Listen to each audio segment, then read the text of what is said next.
여당 내에서는 절반이 넘는 56분의 의원이 이제 반대 혹은 기권표를 던졌고요. 여야 원내지도부 합의에도 반대나 기권표를 던진 의원이 재석 의원의 3분의 1인 83명에 달했습니다. 특히 3040 의원 40명 중 절반 가까운 19명이 반대 또는 기권했습니다.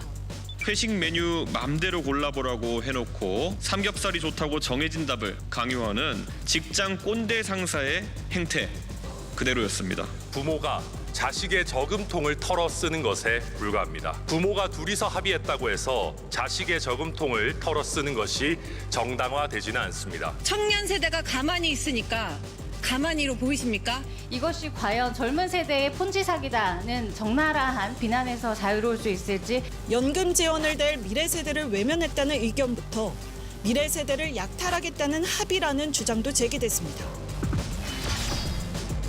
이 얘기에 대해서는 어떻게 생각하세요? 이 부분 특히 이제 청년 정치인들이 굉장히 반발을 많이 하는 거 저는 그 부분 뭐 이해를 합니다. 이거는 이렇게 개혁을 해가지고는 사실은 몇 년을 늦추는 효과는 있지만 우리 미래 세대들에게 언젠가는 고갈될 거야. 이렇게 할 수는 없는 거거든요. 그럼 왜 냅니까? 연금을 왜 냅니까? 그 지금 예를 들면 20세 막 직장에 취직한 친구들이 2064년도에 고갈될 연금을 그 친구들이 왜 내려고 하겠느냐 이제 이런 문제에 부딪히기 때문에 청년들한테 부담을 준다는데 지금 노인 되신 분들 연금 냈던 분들이에요. 그 사람들이 공짜로 올라 갑자기 연금제도 도입해가지고 혜택만 보는 사람들이 아니고 그 사람들도 그동안 꾸준히 내왔던 사람들이에요. 이 사람들은 왜 죄 없이 그럼 욕을 먹어야 됩니까? 이건 국가가 책임지는 거예요. 그거야말로 정말 무책임한 말씀이시죠. 왜 무책임? 지금은 연금 기금이 있기 때문에 그런 건데 그러니까요. 소진이 되면 나중에 세수로 다. 아니 지금 받으실 분들은 무슨 죄인이에요? 갑자기 아무 노력 없이 지금까지 적립한 건 아무것도 없이 그럼 그 사람들 받는 아니요, 거예요? 지금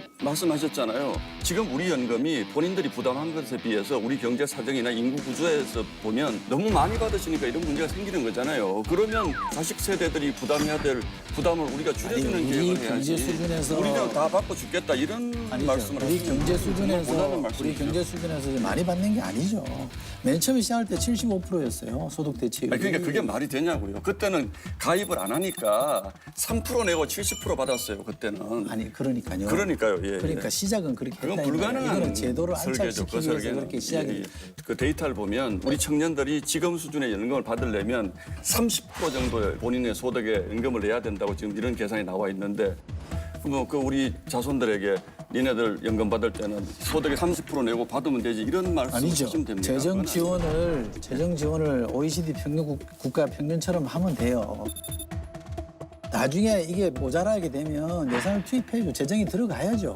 그래서 이걸 안정적으로 보장해줘야죠.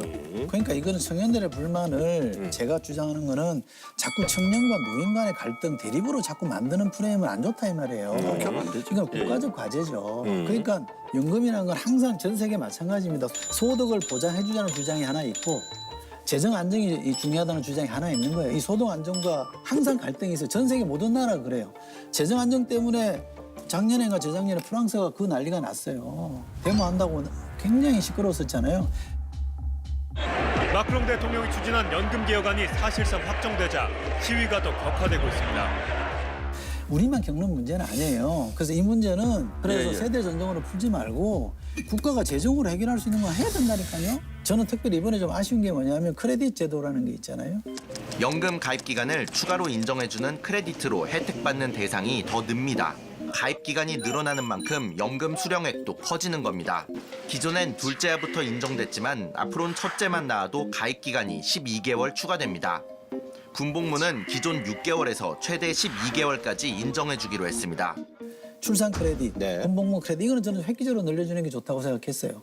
특히 군복무 20대 남성들 군대 갔다 온 게 대한 이 열패감이 굉장히 가잖아요. 이런 데 대한 아이디어를 내서 서로 더 좋은 안을 만들려고 노력했어야죠. 네, 그래서 사실 아까 말씀하신 것처럼 국민연금을 이제 못 받을 수 있겠다라는 그 젊은 세대의 어떤 불안감. 그래서 이번 합의문에 국가가 지급 보장을 명문화한다. 뭐 이런 내용이 포함되어 있는데 2030의 경우 국민연금을 못 받을 가능성도 있을 것 같다. 이런 생각에 대해서는 어떻게 생각하세요, 두 분은? 두 가지가 다 연동돼 있는 거예요. 젊은 세대로서는 그쵸. 걱정이죠. 이건 뭐 나는 열심히 돈 낸데 내가 받을 때 되면 기금이 고갈되고 나는 못 받는 거 아니야? 이런 우리가 하는 건 당연한 거잖아요. 근데 또 다른 한편의 걱정이 뭐냐면 75%에서 지금 40%까지 내려왔잖아요. 지금 갈수록 내려가잖아요. 그럼 이거 저게 용돈이지 뭐 저거 해가지고 나한테 노후에 무슨 뭐 도움 되겠어? 소득 보장에 대한 우려가 또 있는 거예요. 이거는 진짜 두 마리 토끼를 다 잡아야 되는 굉장히 어려운 문제예요. 그렇죠. 이제 두 마리 토끼라기보다는 두 마리 사자예요. 두 마리 사자. 여기서 숨통을 좀 틔울 수 있는 건 뭐냐면 국가가 예산을 어느 정도는 써야 된다 여기에. 아.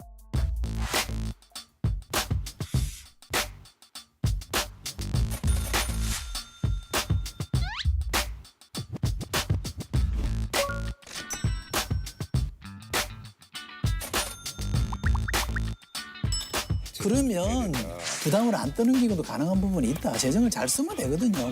다른 나라들은 다 그렇게 한다 이 말이죠. 뭐 말씀하신 것처럼 국가 재정을 투입하는 방법도 있을 수가 있고 기금의 수익률을 어떻게 하면 높일 수 있을 것인가 뭐 이런 문제들도 우리가 어마어마한 돈이 많거든요. 지금은 이 돈을 앞으로 잘 관리하면 사실은 지금 우리가 계산하는 것보다 더 시기를 좀 더 늦출 수도 있습니다. 지금. 네. 자, 그래서 이제 연금을 이제 받는 그 개시 연령이 이제 첫 도입 때 이제 60세였는데 이제 현재가 63세. 2033년에 65세로 이제 상향. 그거에 맞춰서 정년 연장에 대한 논의가 지금 지속되고 있는 건지 뭐 된다면 뭐 이게 어느 정도 가능한지. 제 친구들이 이제 퇴직한 사람들이 네. 나오거든요. 근데 이제 진짜 소득 절벽이에요.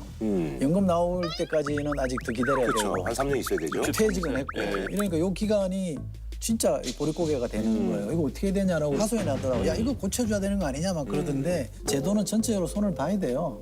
대책을 좀 세워줄 필요가 있는 거고요. 근데 정년을 연장하는 문제도 사실은 청년 세대랑 좀 충돌하는 이슈예요. 그렇죠. 그것도 일자리는 한정돼 있는데 노인들이 더 일하면 우리 들어갈 진입로는 더 좁아지는 거 아니냐 이런 우려가 있잖아요.